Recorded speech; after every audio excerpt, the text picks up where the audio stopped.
السلام علیکم ورحمۃ اللہ وبرکاتہ۔ امید کرتی ہوں سب خیریت سے ہوں گے۔ اللہ آپ سب کو صحت اور ایمان کی اچھی حالتوں میں رکھے۔ آگے ہم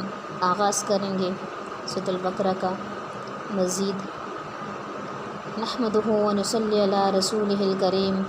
اما بعد، فاعوذ باللہ من الشیطان الرجیم، بسم اللہ الرحمن الرحیم۔ ربی اشرح لی صدری ویسر لی امری واحلل عقدۃ من لسانی یفقہوا قولی۔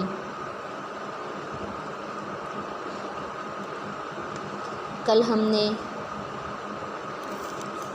آدم علیہ السلام کی فضیلت کے بارے میں پڑھا۔ پہلی فضیلت تھی ان کی کہ آدم علیہ السلام کو اللہ تعالیٰ نے تمام چیزوں کے نام سکھائے جو استعمال ہونے والی اشیاء ہے، جن کے بارے میں فرشتے واقف نہیں تھے، تو ان کے مقابلے میں اللہ تعالیٰ نے آدم علیہ السلام کو اس چیز کا علم دیا۔ دوسری فضیلت کہ تمام فرشتوں کو حکم دیا کہ وہ آدم علیہ السلام کو سجدہ کرے۔ آج ہم تیسری فضیلت کے بارے میں پڑھیں گے کہ اللہ تعالیٰ نے آدم علیہ السلام کو تیسری فضیلت عطا فرمائی، اور وہ کیا تھی۔ وَقُلْنَا يَا آدَمُ اسْكُنْ أَنْتَ وَزَوْجُكَ الْجَنَّةَ وَكُلَا مِنْهَا رَغَدًا حَيْثُ شِئْتُمَا۔ آیت نمبر 35۔ آیت نمبر 35 میں یہاں پر وَقُلْنَا يَا آدَمُ اسْكُنْ أَنْتَ وَزَوْجُكَ الْجَنَّةَ وَكُلَا مِنْهَا رَغَدًا حَيْثُ شِئْتُمَا، تو اللہ تعالیٰ نے فرمایا اور ہم نے کہہ دیا کہ اے آدم، تم اور تمہاری بیوی جنت میں رہو، تم اور تمہاری بیوی جنت میں رہو، وَكُلَا مِنْهَا رَغَدًا حَيْثُ شِئْتُمَا، اور جہاں کہیں سے چاہو باخبراہت کھاؤ پیو، یعنی جہاں سے کھاؤ، جہاں سے چاہو، جہاں سے مرضی جنت میں رہو، جہاں سے کھاؤ، جہاں سے پیو، لیکن شرط اللہ نے رکھی وَلَا تَقْرَبَا هَذِهِ الشَّجَرَةَ فَتَكُونَا مِنَ الظَّالِمِينَ، کہ نہ تم دونوں قریب جاؤ اس درخت کے، فَتَكُونَا مِنَ الظَّالِمِينَ، تم ظالموں میں سے ہو جاؤ گے، یعنی ظلم کرنے والے، ظلم سے مراد مطلب اپنے اوپر ظلم کرنے والوں میں سے ہو جاؤ گے، نقصان اٹھاؤ گے۔ اللہ نے فرمایا، یہ اللہ نے شرط رکھی، یہ غالباً اللہ تعالیٰ نے ان کی آزمائش کے لیے اس چیز کو منع فرمایا تھا۔ یہاں پر آدم علیہ السلام جب تمام آدم علیہ السلام کی تخلیق کے بعد، اس کے بعد آدم علیہ السلام کو جو عزت اور مرتبہ دیا گیا، تیسری فضیلت جو تھی ان کی کہ اللہ تعالیٰ نے ان کو جنت میں جگہ دی، جنت ان کا مسکن ٹھہرایا کہ آپ جنت میں رہو، تو یہ ان کی تیسری فضیلت تھی آدم علیہ السلام کی۔ دوسری بات کہ آدم علیہ السلام سے ہی ان کی بائیں پسلی سے حضرت حوا علیہ السلام کو پیدا فرمایا، پھر ان دونوں سے جو ہے اللہ تعالیٰ نے تمام آدم کی اولاد جو ہے رہتی دنیا تک روح اللہ تعالیٰ نے پیدا فرمائی، کیونکہ جو ہے آدم علیہ السلام کی ایک حدیث ہے، لمبی حدیث ہے، کہ اللہ تعالیٰ نے آدم علیہ السلام کی بائیں اور دائیں پسلی سے تمام روحیں پہلے سے پیدا فرما دی، جسم بعد میں جو ہے پیدا ہوئے، اور اس کے بعد جو ہے اور پیدا ہوں گے، تو روحیں جتنی بھی ہی تھے رہتی دنیا تک، تمام روحیں اللہ تعالیٰ نے پہلے سے پیدا فرمائی، اور جو ہے رہتی دنیا تک جتنی بھی جو ہے لوگ ہیں، تب تمام ابن آدم جتنے بھی ہیں، سب کے لیے جو ہے یہ کیا ہے، ایک نصیحت اور ایک وہ ہے کہ آدم علیہ السلام جتنے بھی رہتی دنیا تک ہے، وہ حضرت حوا اور آدم علیہ السلام سے تمام اولاد یہ پیدا ہوئی۔ تو یہاں پر اللہ تعالیٰ نے خصوصاً ایک درخت تھا جس کے بارے میں بہت سے لوگ تعویلات کرتے ہیں، اپنی طرف سے مطلب بتا رہے ہوتے ہیں کہ وہ فلاں چیز کا درخت تھا، فلاں چیز کا درخت تھا، تو اس کے بارے میں کوئی صراحت موجود نہیں ہے۔ کسی نے کہا گندم کا درخت تھا، ہاں، تو یہ یہاں پر اللہ نے درخت کا ذکر فرمایا، لیکن یہ نہیں فرمایا کہ وہ درخت کس چیز کا تھا۔ ٹھیک ہے، ہم قرآن پاک کی ان آیات کو لیں گے، اس کے بعد جو وضاحت ہوگی ہم اس کو پڑھیں گے، لیکن ہم یہ چیز تعویل نہیں کر سکتے کہ وہ گندم کا درخت تھا یا کسی اور چیز کا درخت تھا۔ تو جو ہے اللہ نے بس منع فرمایا وہ ایک درخت تھا، تو اس کے بارے میں ہم یہ نہیں کہہ سکتے کہ وہ اس چیز کا درخت تھا یا اس چیز کا درخت۔ تو یہاں پر اللہ تعالیٰ نے ان کا مسکن جنت ٹھہرایا، ان کی بیوی حضرت حوا کو بھی جو ہے ان کی بائیں پسلی سے پیدا فرمایا اور پھر ان دونوں کا مسکن جنت ٹھہرایا، لیکن جب اللہ نے منع فرمایا اس درخت کے پاس جانے سے، تو انہوں نے اس درخت سے شیطان کے بہکاوے میں آ کے، تو ظاہر سی بات ہے انسان کے دل میں شیطان جو ہے وسوسے ڈالتا رہتا ہے،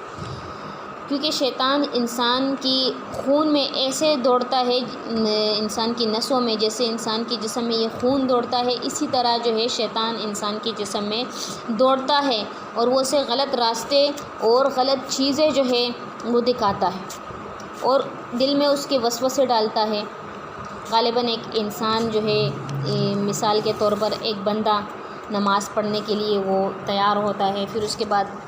یا پھر نماز کا ٹائم ہوتا ہے تو وہ کہتے ہیں صبر ابھی پڑھتا ہوں، ابھی وقت ہے، ابھی پڑھتا ہوں، ابھی وقت ہے، دل میں آتا ہے نا اس کے بار بار، تو اسی طرح کرتے کرتے اس سے وہ جو اصل ٹائم نماز کا ہوتا ہے وہ چلا جاتا ہے۔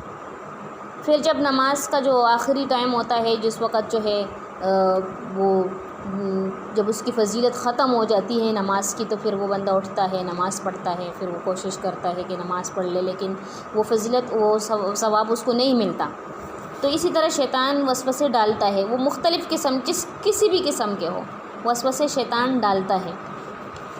تو یہاں پر خصوصاً اس چیز کا ذکر ہوا کہ وہ یعنی یہ درخت، اس کے بارے میں اکثر لوگ کہتے پتہ نہیں وہ کس چیز کا درخت تھا، اس کے بارے میں قرآن اور حدیث میں کوئی بھی وضاحت موجود نہیں۔ کوئی کہتا ہے کہ وہ گندم کا درخت تھا، تو یہ بات بہت مشہور ہے، یعنی کہ وہ گندم کا درخت تھا، بہت عام ہے، حالانکہ قرآن اور حدیث میں اس کا ذکر نہیں ہے۔ جب ایک چیز کا ذکر نہیں اللہ نے فرمایا تو ہم اس چیز کے پیچھے نہیں پڑ سکتے، ٹھیک ہے؟ تو خصوصاً اس چیز کا خیال رکھنا چاہیے کہ جو چیز اللہ نے قرآن میں بیان فرما دی اس سے آگے ہم کچھ اور کر ہی نہیں سکتے۔ ظاہر سی بات ہے جب اللہ نے کہہ دیا وہ ایک درخت تھا، یہ تو اللہ نے نہیں کہا کہ وہ گندم کا درخت تھا،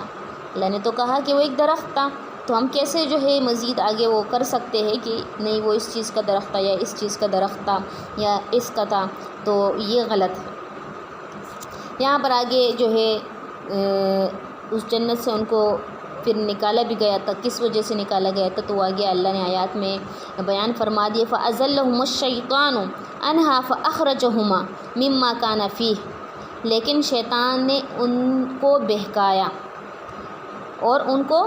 جنت سے کیا نکلوا دیا، یعنی نکلوا دیا ان کو اس جنت سے جس میں وہ تھے۔ وَقُلْنَا اهْبِطُوا بَعْضُكُمْ لِبَعْضٍ عَدُوٌّ، اللہ نے پھر فرمایا کہ ہم نے کہا اتر جاؤ، بعض تمہارے بعض کے لیے دشمن ہیں، یعنی بعض تمہارے بعض کے لیے دشمن سے مراد یہاں پر شیطان یا آدم علیہ السلام مراد ہے۔ ظاہر سی بات ہے وہ ایک دشمن ہے، شیطان کھلا دشمن ہے انسانوں کا، وہ کھلی گمراہی کی طرف انسان کو ابھارتا ہے، گمراہی کی طرف لے جاتا ہے، ایسے وسوسے دلوں میں ڈالتا ہے کہ اکثر لوگ جو ہے ان وسوسوں کے ذریعے سے گمراہ بھی ہو جاتے ہیں۔ تو یہاں پر اللہ نے فرمایا نا کہ تمہارے بعض کے لیے دشمن ہے، وَلَكُمْ فِي الْأَرْضِ مُسْتَقَرٌّ وَمَتَاعٌ إِلَىٰ حِينٍ، اور ایک وقت مقررہ تک تمہارے لیے زمین میں ٹھہرنا اور فائدہ اٹھانا ہے۔ یعنی ایک وقت مقررہ مطلب کہ انسان کا ایک وقت مقرر ہے، جب وہ زندگی گزارتا ہے، کوئی اس چیز کی گارنٹی نہیں دیتا کہ ہمیں موت کب آئے گی، موت کی گارنٹی صرف اللہ کے پاس ہے۔ وہ اللہ ہی جو ہے انسان کو جو ہے جب چاہے اس کا رزق دنیا میں ختم ہو جائے تو اللہ تعالیٰ اس کو جو ہے دنیا سے اٹھا لیتا ہے، جتنا اس کا لکھا ہوتا ہے دنیا میں رہنا۔ تو یہاں پر یعنی ایک وقت مقررہ، ہر بندے کا ایک وقت مقرر ہے، ہر بندے نے اس دنیا سے جانا ہے، کوئی آگے تو کوئی پیچھے۔ تو خصوصاً اس چیز کا ذکر یعنی شیطان نے جنت میں داخل ہو کر روبرو انہیں بہکایا یا وسوسہ اندازی کے ذریعے سے، اس کے بارے میں کوئی لوگ کہتے ہیں نا کہ شیطان نے جنت میں جا کر ان دونوں کو بہکایا یا اس طرح کے وسوسے ڈال کے اس کے بارے میں، مطلب اس کے بارے میں بھی کوئی حدیث یا کسی بھی جگہ قرآن پاک میں یہ بات موجود نہیں کہ جو ہے انہوں نے اس طریقے سے وہ کیا، ان کو بہکایا۔ ہاں شیطان کا وسوسہ انسان کے آتا ہے دلوں میں، کیونکہ شیطان جو ہے انسان کے خون میں دوڑتا ہے، تو یہ بات اس چیز کی وضاحت کرتی ہے جس طرح سجدے کے حکم کے وقت اس نے اللہ کے حکم یعنی حکم الہی کے مقابلے میں قیاس کیا یا پھر جو انکار کیا آدم علیہ السلام کو سجدہ کرنے سے، تو اسی طرح اس موقع پر بھی اللہ تعالیٰ کے حکم ولا تقربا کی تعویل کر کے حضرت آدم علیہ السلام کو پھسلانے میں کامیاب ہو گئی۔ یعنی اس چیز کی تعویل کی مطلب دل میں وسوسہ ڈال دیا ان کے، تو وسوسے کی وجہ سے انہوں نے وہ کہا کہ چلو یہ ایسا درخت ہے، آگے سورۃ الاعراف میں اس کی وضاحت آئے گی انشاءاللہ مزید، تو ہم اس وقت اس کی وضاحت اور مزید پڑھیں گے۔ تو یہاں پر جو ہے ولا تقربوا هذه الشجرة فتكون من الظالمین، تو وہاں پر شیطان نے ان کے بہکاوے میں شیطان کے بہکاوے میں آئے کہ آپ یہ کھاؤ گے، پھل کھاؤ گے اس میں سے یا کچھ بھی، تو ساری زندگی آپ جنت میں رہو گے یا اس طرح کے، تو وہ آگے اس کے بارے میں مزید وضاحت آئے گی۔ تو یہاں پر جو ہے شیطان کے بہکانے سے وہ ایک آدم علیہ السلام یعنی ایک پیغمبر تھے، ہم تو عام انسان ہیں نا، شیطان ہمیں دن میں کتنے وسوسے دلوں میں ڈالتا ہے۔ ہم سوچیں کہ ہم دن میں کتنی نمازیں قضا کرتے ہیں، ہم دن میں جو ہے کتنی نمازوں میں سستی کرتے ہیں۔ فجر کی نماز جو انسان کے لیے رزق میں برکت، جب انسان فجر کی نماز پڑھتا ہے تو رزق میں برکت پیدا ہوتی ہے، مال میں فراخی پیدا ہوتی ہے، کم بھی ہوتا ہے نا انسان کے پاس تو اس میں کیا ہوتا ہے، وہ خوش ہوتا ہے، اس کا دل خوش ہوتا ہے، وہ اس پر جو ہے برکت اس کے لیے اس مال میں ہوتی ہے۔ تو ہم کتنے لوگ غافل ہو کے جو ہے سوئے ہوئے ہوتے ہیں، فجر کی نماز کا ان کو کوئی فکر نہیں ہوتی۔ تو ہمیں اپنی زندگیوں کے بارے میں سوچنا چاہیے، صرف دنیا تو نہیں ہے کہ ہم نے دنیا کمانی ہے، دنیا کی طرف جو ہے رجحان کرنا ہے، بس دنیا کی ہی وہ کرنی ہے، مال و متاع جمع کرنا ہے، تو یہ سب کچھ فانی ہے۔ یہاں پر پچھلی جو آیت ہے کہ ہر بندے کا جو ہے ایک وقت مقرر ہے، ہر بندہ اس دنیا سے جائے گا، جتنا بھی انسان جمع کرے گا، جتنا بھی وہ کمائے گا، جتنا بھی وہ حرص رکھے گا، اور فطرتاً انسان مال سے بہت محبت کرتا ہے، فطرت ہے انسان کی، یہ انسان کی فطرت ہے، وہ مال سے محبت کرتا ہے، اس کے پاس جتنا بھی آ جائے نا وہ کہتا ہے کہ اور بھی ہو، وہ کہتا ہے اور بھی ہو۔ تو اس چیز کا خیال رکھنا چاہیے کہ مال دنیا کی خواہشات میں، دنیا کی مصروفیات میں اتنے نامگن ہو جانا کہ ہم اللہ کو بھول جائے، اللہ کا راستہ بھول جائے، اللہ کے دین کو بھول جائے، اور تو اور نماز کو بھول جائے، جو سب سے پہلے قبر میں نماز کا ہی سوال ہوگا، سب سے پہلے سوال قبر میں نماز کا ہوگا۔ جب انسان کا وہ نماز ہی کمپلیٹ نہیں ہوگی تو وہ پھر اللہ کو کیا جواب دے گا؟ باقی تو سوالات دور کی بات ہیں، تو سب سے پہلے سوال قبر میں نماز کا ہوگا۔ تو آگے وضاحت انشاءاللہ آئے گی نماز کے بارے میں بھی، اور مزید ہم پڑھیں گے اور جو ہے اس کی مزید وضاحت۔ تو یہاں پر آگے فتلقى آدم من ربه کلمات فتاب علیہ، تو حضرت آدم علیہ السلام نے اپنے رب سے چند باتیں سیکھ لی، یعنی چند کلمات، چند باتیں۔ کون سی کلمات؟ توبہ کے، توبہ قبول، تو اللہ تعالیٰ نے ان کی فتاب علیہ، اللہ نے آدم علیہ السلام کی توبہ قبول فرمائی۔ انہ هو التواب الرحیم، بے شک اللہ جو ہے وہ توبہ قبول کرنے والا اور مہربان ہے، توبہ قبول کرنے والا اور نہایت مہربان ہے۔ تو یہاں پر خاص اس چیز کا بھی ذکر ہے کہ حضرت آدم علیہ السلام جب پشیمانی میں ڈوبے دنیا میں تشریف لائے، ظاہر سی بات ہے اللہ تعالیٰ نے ان کو جنت سے نکال دیا، پریشان تھے، پشیمان تھے، اور جو ہے جنت میں سے اللہ نے جب نکال دیا ان کو، تو جب پشیمان تھے اور دنیا میں جو ہے تشریف لائے، توبہ اور استغفار میں مصروف ہو گئے، تو اسی موقع پر بھی اللہ تعالیٰ نے ان کی رہنمائی فرمائی اور ان کو کلمات سکھائے۔ تو وہ جو ان کی آگے وضاحت انشاءاللہ سورۃ الاعراف میں آئے گی، اور ان کلمات کے ذریعے سے اللہ تعالیٰ نے ان کی مغفرت فرمائی، ان کو معاف فرمایا، اور جو ہے لیکن معاف فرمانے کے بعد اللہ نے ان کو جنت میں کیوں داخل نہیں کیا، یہ ہم انشاءاللہ کل پڑھیں گے، یہ زیادہ وضاحت ہے۔ تو یہاں پر یہ بات بھی واضح ہو گئی کہ انہ هو التواب الرحیم، جب ایک انسان گناہ کرتا ہے اس کے بعد وہ توبہ کرتا ہے تو اللہ تعالیٰ اس کی توبہ کو قبول فرماتا ہے، اس کی توبہ کو ضرور قبول فرماتے ہیں کہ اللہ کہتا ہے انسان جب ایک بار گناہ کرتا ہے اللہ سے معافی مانگتا ہے، اللہ معاف کرتا ہے، دوسری بار گناہ کرتا ہے پھر اللہ سے معافی مانگتا ہے، پھر بھی دیکھو اللہ بار بار معاف کرنے والی ذات ہے۔ کبھی ہم نے سوچا ہے ایک انسان ایک بار کبھی کوئی انسان غلطی کرتا ہے تو ہم ان کو ایک بار معاف کر دوسری بار تیسری بار تو ہماری گنجائش نہیں ہوتی کہ ہم بار بار ان کی غلطیوں کو معاف کریں گے، ہم بار بار جو ہے وہ کریں گے، لیکن اللہ غفور الرحیم ہے، معاف کرنے والی ذات ہے۔ جب اللہ سے کوئی معافی مانگتا ہے اپنے گناہوں کی گناہوں پر جب بندہ پشیمان ہوتا ہے اور اللہ سے معافی مانگتا ہے تو اللہ تعالیٰ اس کو معاف فرماتا ہے، اللہ اس کو جو ہے معافی دیتا ہے اور بار بار معاف فرماتا ہے۔